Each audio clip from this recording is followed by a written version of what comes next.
be stupid. Let's move that out of the way. We're going to hit share.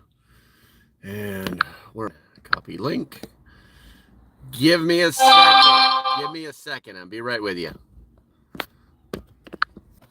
All right. So reconnecting and blah, blah, blah. YouTube doesn't know what YouTube wants to do today. Transmitting from a remote location. Hey, Blaine, what's up, Catitude? Blaine's first, Catitude's number 2. Alan, hopefully you're doing better, buddy. Whichever one it is, hopefully you're doing better. I haven't heard from you in a while. I'm gonna be. This will be one of those days where it's gonna be a short. I get stuck to that. It's going to be a short live stream, but I'm going to, like, in 5 minutes after I close this one out, I'll start another one because I have some stuff I have to do inside this building. Hopefully you guys, hey, cool, Cole, good to see you. Hopefully you guys are having a great Friday. It is, I don't know if we're going to categorize this as bad news Friday because it's pretty much been a bad news week. But, if you guys are following the Clapper thing, I only have one phone right now, so I can't do the Clapper thing as well. So just FYI, maybe next week when I get my trash in one bag. Hey, Bob, good to see you. I will be doing more of the Clapper thing. If you guys haven't noticed, I've been doing more stuff on Clapper because it offers a little bit. I don't have to speak in tongue in YouTube. I don't have to speak in YouTube speak. So it looks like they've got the appropriations bill done in the House and sent it over to the Senate. I don't know the status of that. I literally just got an update on it today. Obviously it's going to be, it's going to be funding for Ukraine, funding for Israel, and whatever. I really haven't had a chance to look at it at all. It just came through on X. So who knows what is in that thing, but apparently they're already talking about Mr. Johnson, our new speaker, and how he's such a leader. And, it's like, okay, well, we'll see what happens when he starts doing stuff you don't like, and then we'll find out if you think he's still a leader or not. What are you guys doing today? If you're doing anything magical in the preparedness world, do me a favor, put something in the chat right there. Obviously, do me a favor and hit that like and subscribe button right now. I wish I had more to talk about, but unless you guys help fuel this fire, it's going to be really boring in here. I'm going to drink some coffee. Oh my God. Let's see. Going to go off and pay the rent. Have you guys seen these? Hey, you got to check these out. They're actually on Amazon right now. This is laundry detergent. This stuff is wild. There is 80 loads inside this thing. They're these little bitty sheets.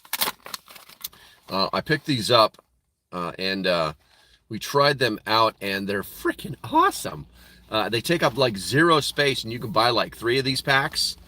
So that's 240 loads that are in 3 envelopes. Where are we at here? I'm trying to put this back in here, and it's literally that. Just that. That's your laundry detergent. They are strong. They're really messing with my nose right now. I'm gonna put those guys away. But like I said, I just got these out of the PO box. But yeah, they are freaking awesome. Maybe I'll put a link someplace because there's no complaints. There's no big bot. There's no nothing. It's just this little sheet that you throw in your washing machine, and it does everything you're supposed to do. Thank you, Alan. Appreciate it. Yeah, my nose is not playing right today. All right, so more serious stuff, guys. Listen, the attacks on U.S. assets are intensifying. They're not saying how many there are, but some of the inside sources that we'll just say the people. There was like 10 attacks last night. What's up, Bradley? Good to see you, bro. There was like 10 attacks last night in the Syria and basically our bases in the Middle East. And so and the guys are fighting back, so no worries there. But It's preemptive, because what's happening is that they've sent the word out to all of the Islamic fundamentalists that are causing these problems, that hey, it's our time, guys. It's our time, and just go and do it. Just attack. And so that's what they're doing. And what they're finding out is that our guys aren't just going to lay down and take it.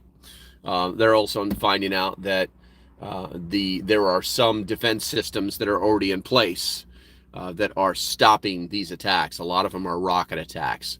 There's not a lot they can do about the mortar attacks, but the rocket attacks, they're stopping them.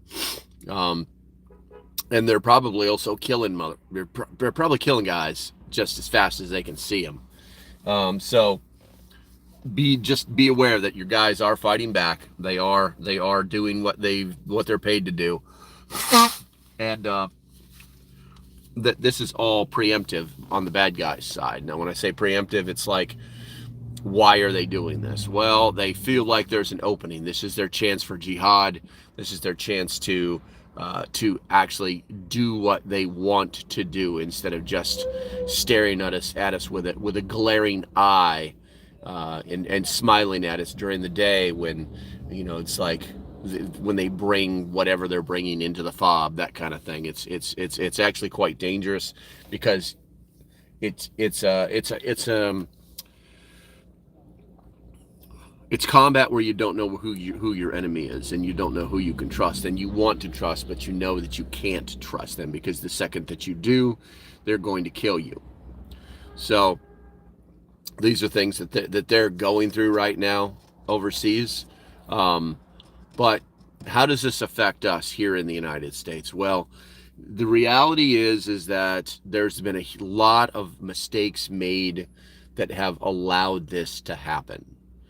The border is a serious issue, and I hate to be the one to say that over and over and over, but it is extremely dangerous for us here in the United States. There is the illusion of safety here in the United States. It's kind of scary, because let's face it. I mean, I'm looking at an immigrant right now, but I don't know who he is. I don't know what he's about. I don't know if he's just looking for a better life. I don't know if he's running for something or running towards something. And he looks innocent as innocent can be, but that doesn't mean anything. He could be getting ready for something. And I hate to put that on people, because it's like they say, don't judge a book by its cover, but it works both ways. It's got to the point now where I'm at the edge of like open carry.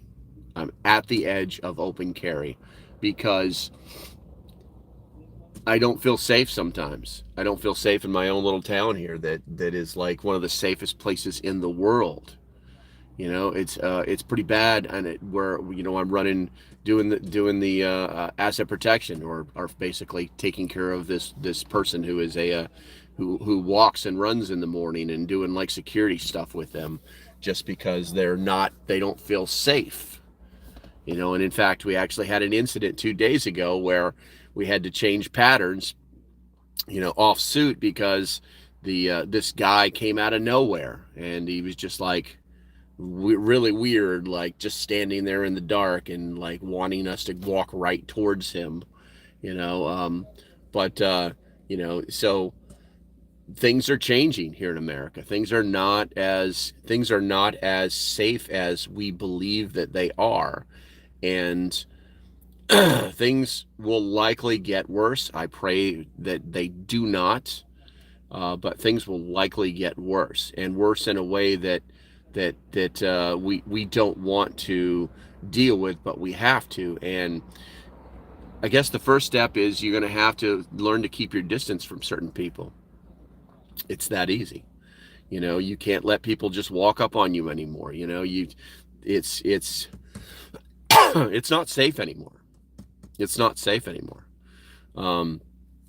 So I would definitely recommend you start working on your situational awareness and heighten that, because if you do not, God willing, you do not run yourself into a situation or just walk blindly into a situation where you could be endangering yourself. Walmart still seems pretty safe during the daylight, but I tell you what, there's some shit going on in the parking lots that is starting to get weird. I'm also going back to if you guys knew me 2 years ago, you knew that I went to Walmart at very specific times to get very specific things because I knew that no one was there or that the trucks had just been unloaded, which is normally the same. Hey, what's up, Hicktown, honey? And so I'm going to start going back to that because the situation is changing where my old way I was doing it is no longer working for me. It's no longer working for me because there are either things that aren't on the shelves that I want, or the place is full of I don't even know if they're immigrants or illegal aliens. I don't know. We had a lot of Dominicans here. We've had a lot of people out of Africa here. I have not seen a lot of Middle Eastern people, but if you know anything about the people that are coming out of Africa, most of them are Muslims anyway. So I've had to alter the way I'm doing things to avoid these people.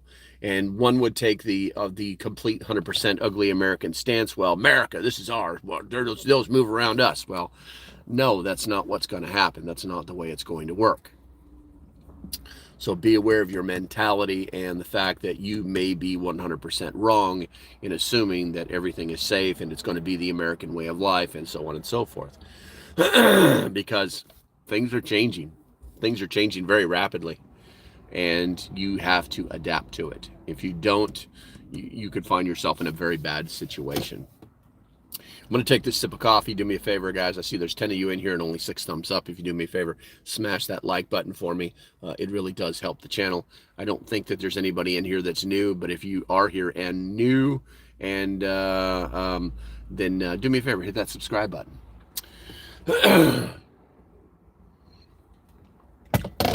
Looks like Hicktown Honey. They want to take the biggest threat out first.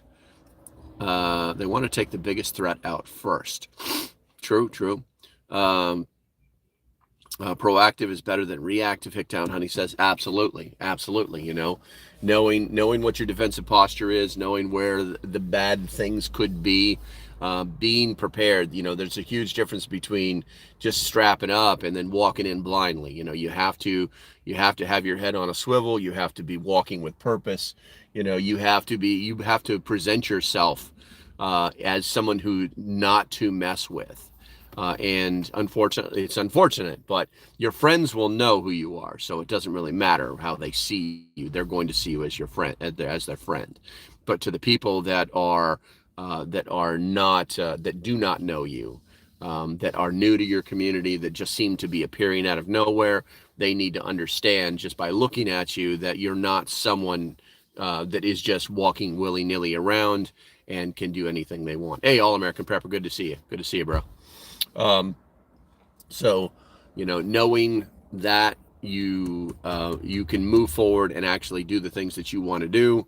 You can't see me, Gray Man Stealth Mode. Oh, I see you now. You screwed up, Cool Coat. you done messed up. But so, we talked about these people that are around us and the things that are happening around us, but going more on the dangerous side, what we have to realize is that once they attack, okay, so basically they're going to use the Israeli invasion of the Gaza Strip as a reason, as a justification for attacking worldwide. That is my analytical perspective on that. Take it for what it is, but they're just looking for a reason. All this other stuff that they're doing, they're probing and they're trying to goat the U.S. into something.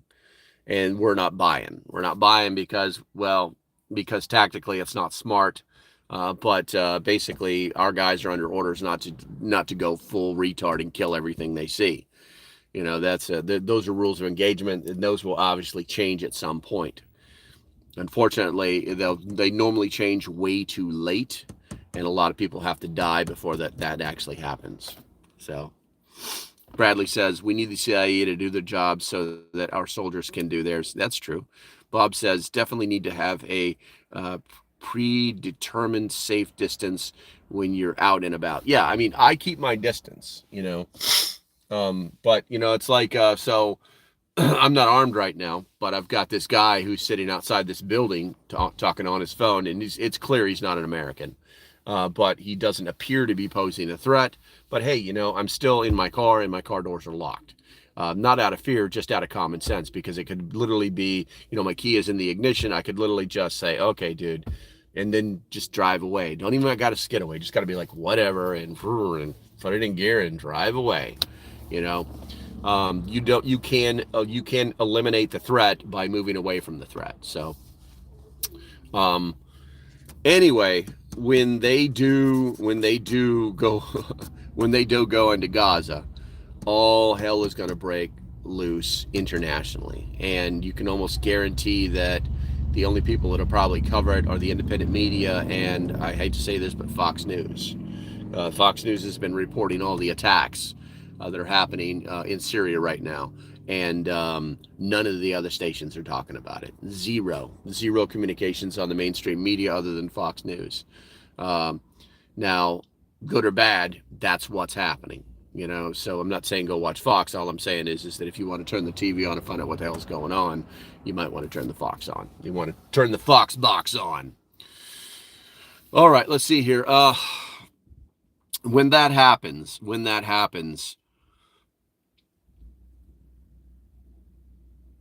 people are going to try and ignore it. They're going to try and ignore the news media, your governments, local, state, city, municipality, federal. They're all going to try and ignore it and tell you not to worry. Don't worry. Nothing's going to happen. It's all way far away. And that's not the mentality to have. You shouldn't be worried. You should be prepared. You should have been walking around knowing that you can walk away from something, or you can fight if you have to. And if you do not get yourself mentally prepared for that to happen, you could have a very, very, very bad day. I hate to dull it down like that, but you guys know I don't deal in the fear porn. So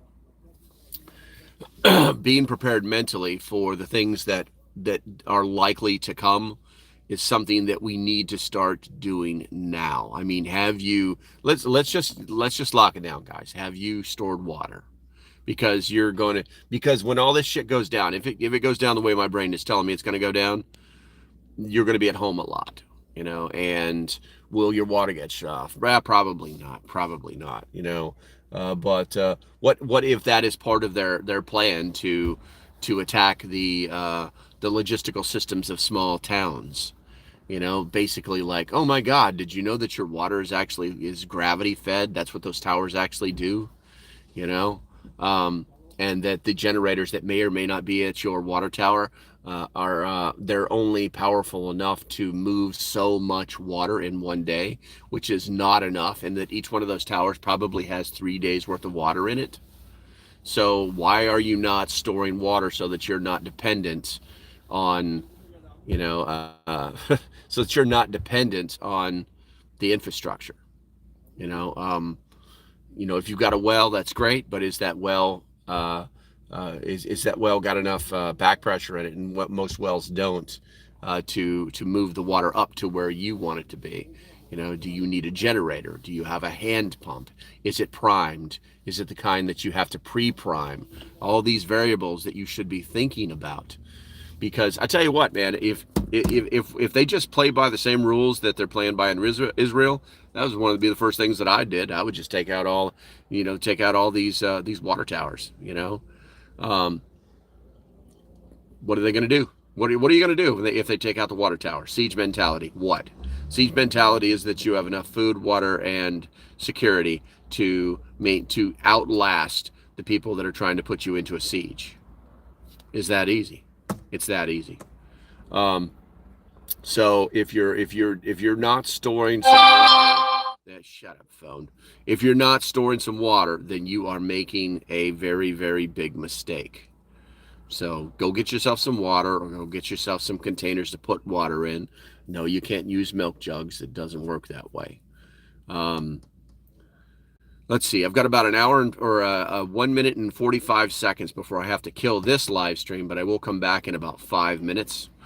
Let's see. I'm growing less and less comfortable with the current events, and yet you should be. I mean, it's unless you're knee deep in the shit, you will never understand that frickin' there's a level of comfort that you'll find inside of it, but getting there is a little scary.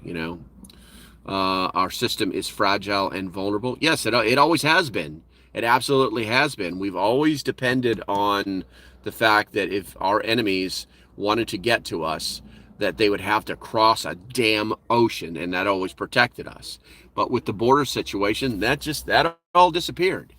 That all disappeared. Alan, you have a good day, my friend. We'll talk to you later. Get better. That all disappeared. So, be aware. Be aware. Okay, so I've got 13 people in here, 9 thumbs up. Do me a favor, guys. If you haven't smashed that like button, do that now. And I'm going to go ahead and kill this here in the next 38 seconds. And then I will be back in like 5 minutes. So start smashing that like button now, and we will see you in 5 minutes.